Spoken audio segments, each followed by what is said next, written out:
Last week, one of the UK's most successfully listed companies released their interim results. This is a company whose share price has risen by 3,700% from 2017 to 2022. But it's taken a hammering over the last 9 months. It's down 81%. So I'm going to look at the results and see if this company can return to their previous glory sometime in the future. Let's have a look.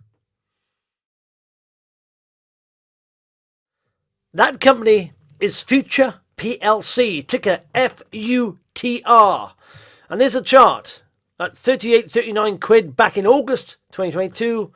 And Golden Cross happened here, look, breaking down over the moving averages, breaking down 200-day moving average. And now it's down to £7.40.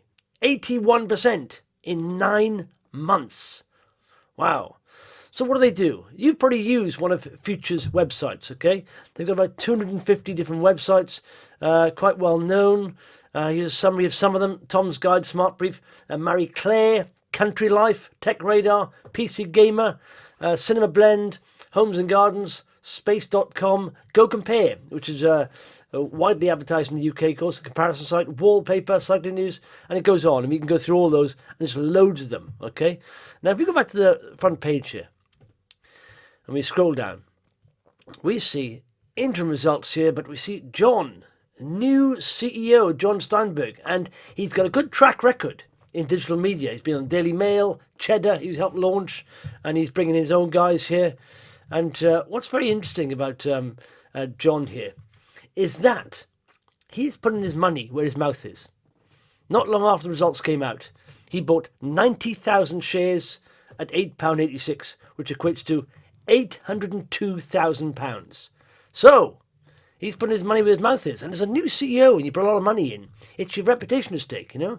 He wants to bring this back to, past glories. So let's have a look at the figures in the spreadsheet, okay? It's worth looking at. So just click on here. Now, just a reminder, on this side is their full year results to September 2022 and the most recent set of figures, which is 31st of March, so the interim results, 6 months, okay? So let's have a quick look back and forward and see if we can see anything. The colour coding, green is good, by the way. Orange is questionable, and then red is ooh, okay? So there's not a lot of change in the colours here. We can see a market cap of 890 million, enterprise value of 1.2 billion. Of course, that means they got more debt than cash, okay? Good volume going through, 4.5 million shares every day. Revenue for the half year, £404,000, okay? And we can obviously, that should be double that pretty much, or it's not quite there, is it? So even if you double that, you get 808. So that would go down. So you're assuming in the first half of this year, revenue is, unless there's a seasonal thing going on, revenue is not like for like there. Operating profit, again, it's not quite exactly half of that, so it's less than that. But nevertheless, 83 or 84 million of operating profit is a good chunk of change. Cash, 30 million. So it's gone up slightly from 29 million at the year end. Debt has gone down slightly from 452 to 421. So they're heading in the right direction there. Operating cash flow is good, the 86 million, and free cash flow of 36. A bit of a dividend, not a huge amount, but just under 1%. Plenty of dividend cover for that. Now, I'll be looking at growth, value, health, efficiency, momentum, and forecasts as in the brokers go through, okay? So growth, we can see for the full year, it looks very good, but of course the outlook was a bit questionable. Now, they operate in advertising markets largely, and when a recession or the worries about a recession is happening and people are tightening their bets, one of the first budgets any company pulls is the advertising budget, because they can. It's very quick, very easy to get back on before, cutting back on personnel or sacking people. It's a lot harder to do that, but just pulling advertising. But so many brands may be decreasing their advertising spend, and not only that, the consumers they're aiming at may also be cutting back on their spending, of course. So we can see the full year, very good growth, all in the green there, top figures, top scores here.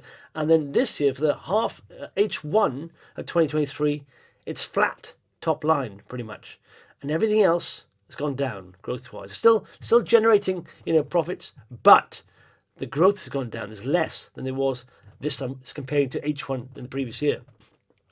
So let's look at value. Pretty much the same Price of sales 1.1, price of earnings 8. That's all they're on at the moment. Now, this is a company historically has been on a lot higher than that.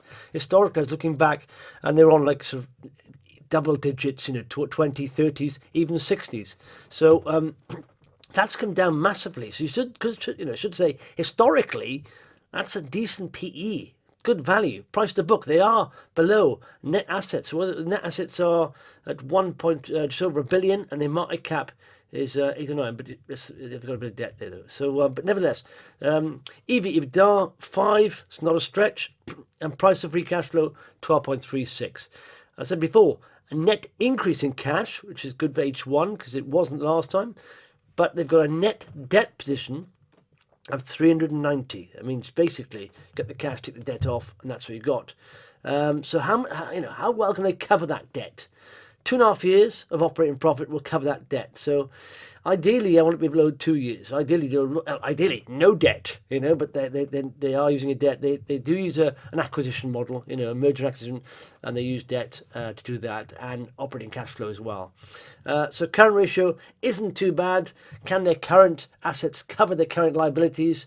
Nearly, 83%.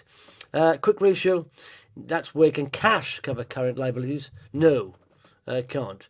And efficiency, let's go to that. Gross margin, they don't actually report gross margins, but they will be quite high. So I'll give them a score of 2 here because their margins are very good. Operating margin 20%, net margin 13 or 14%. It's very good. Free cash flow has gone down from there, but even the margins a little bit gone down. You see, so squeezing the margins as well as growth. So a little bit worrying here. Return on capital is up in double digits here, but it's not here. It's gone down below 10 here, and it's still above 10 on return on capital employed, so still efficient. But look at the momentum here. There's no momentum in that chart. And when you're buying, why I put these metrics together is if you get them all right or close to all right, you'll do quite well. But there's no point having, good fundamentals, and technically the chart isn't rallying, so you can sit there for a long time.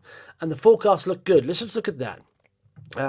So I put them all in, but essentially, based on these, and this is from broker forecasts, based on these revenue growth over the next few years, just minus 4% next year, for this year we're in now, 2% growth in 2024 and 2% growth in 2025. So it's not huge. You'd assume the market will be normalizing then. Advertising budgets will get back to where they were previously because we've gone past maybe a recession and stuff. Margins, EBITDA 30, profit before tax 22, post-tax 20. And these are the multiples. Sales of 1. It's not a stretch. They're on a lot higher than this a year back. EBITDA 10, post-tax of 15. This is the return. So you've got 15 pence, 16 pence, so you talk about 114 to 122% return on that. Okay, that's what I'm getting on a mixture of all these. Let's have a look at some broker targets. Okay, so based on 11 analysts giving stock ratings future in the past few months, a buy rating, a strong buy from 8, buy from 1, strong sell from 1. He's on his own, but he may be right. Who knows? But this is the game. Look at this. So the average is 16 pence, pretty much. So if you go back to my blog, pretty much 16. Yes, 16 pence. That's what I have there based on those things. So you got 1 going for 24 quid, and the average is 15. But 1, the minimum is 7.38. No, the minimum is 6.68. So we're not far off that. And in fact, that's been there for a while, and we are getting closer to that. But in summary, what I'd say, they lack growth and momentum. Plus debt should be reduced. And if we look at this just score here, these are, the full year results. These are the interims. You can see growth has gone badly wrong here. Health is also in the red, and momentum's in the red. So that's what they need to work on: growth, health, momentum. I mean, but I've said here basically, growth is the key. This was a growth stock, really growing very well over many years, top line. So in summary, if growth resumes, so will momentum, and debt can be reduced, of course. The more growth they have, top line, good margins, more is generated by cash, and the debt can be paid down. But when is growth resuming? According to forecasts, it won't be this year, but it'll be a small amount next year. But of course, that's a forecast. But once that growth resumes, the share price, in fact, start to rally before that, if trading statements come out and they're looking quite good, and they're saying they're providing a bit of growth there, then of course share prices tend to react ahead of the fundamentals or what's to come. It's all about future forecasts, and will the future be bright for future? We'll see.